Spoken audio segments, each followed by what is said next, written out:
Hello folks, and welcome back to a very basic overview of guitar anatomy, and this will be the third video of the series, and this is going to be based upon guitar strings. This is a totally subjective video. You need to really make up your own mind as to what kind of string you like. But just to give you an idea of how important this is, there was a lot of YouTubers that got together and was talking about these guitar strings and what to do, and here's just a taste of that. Gauge actually matter? Do lighter strings sound better than heavier strings or vice versa? So does string gauge matter? Does the size of the string have an effect on the tone of your guitar?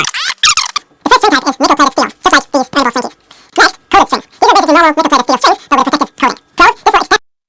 Next, hardened strings. The two most beloved ones are the paradigms from Rainbow and then Sounds from the diagram. Next, cobalt strings. If you just cannot have enough output from the guitar, these are probably the right string for you. Next, stainless steel strings.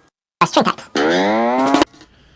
So how are you going to decide what strings that you like, besides just buying a whole bunch and then putting them on your guitar and spending a whole lot of money? Well, what a lot of people will do is they will look at their guitar heroes, their musical heroes, and see what they're playing and what they're using, and try that. A lot of guitar players such as Slash and Kirk Hammett and Eric Clapton and so many others have their own version of guitar strings out there. I believe Slash is an Ernie Ball guy. I'm sure there's lots of Diodario guys out there, etc., etc. There's so many different brands and gauges. Don't be afraid to try them out.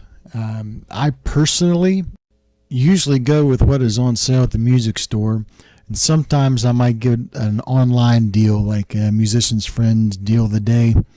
On occasion. I really don't like using them that much because I haven't had very good experience with them. But this is something that you have to make up your own mind about. What feels good on your fingers, what has the best tone to your ear with the equipment that you're playing. And this isn't going to come to you right off the bat. You're not going to notice these things is when you're picking up the guitar and you're just basically learning chords and the names of the strings. But the best advice I can give you starting out is to use the type of string, the gauge of string that is the easiest for you to play with. That way your fingers don't hurt and you're not looking forward to gripping the guitar neck and making the chords and making the music ring out. You want something that's going to be conducive to more playing.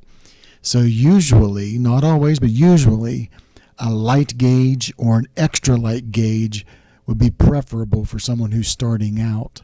It'll save the fingertips. The calluses will gradually build up, and then who knows, maybe you would prefer to go up to the next gauge. Now for me, I usually prefer like a hybrid set of strings, like the Ernie Ball hybrids or the Diodario mix sets. I have 7-string guitars, so sometimes I'll get some 7 strings. I got basses around here, 5 4-string basses. I got a mandolin. So each type of instrument gets a different type of gauge string. Now again, my preferences are my preferences.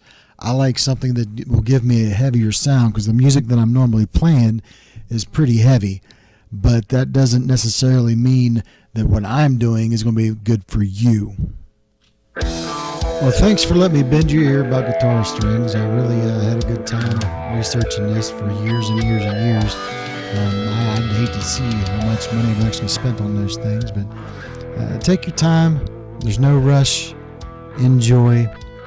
And most of all, have fun.